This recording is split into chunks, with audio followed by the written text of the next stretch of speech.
যেমন এই রাশিটিকে আমাদের ধরতে হবে এ, 2a কে ধরতে হবে এ এবং 3b কে, এই রাশিটিকে ধরতে হবে বি।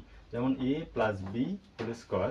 এখন এই রাশিটির a plus B whole square, যেমন এখানে সূত্রটি দেখাই, a plus B whole square সমান সমান A square plus 2ab plus B square, মূলত এই সূত্রটি।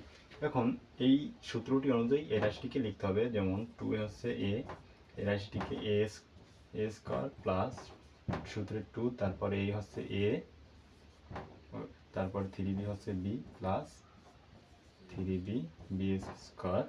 এখন 2-র উপর স্কোয়ার দিলে দুইটা 2 গুণ হবে 4, এর উপর স্কোয়ার দিলে হয় এ স্কোয়ার প্লাস, এখন এই তিনটি রাশি গুণ করতে হবে, যেমন 2 গুণ 3 গুণ 2 এবং এ গুণ বি।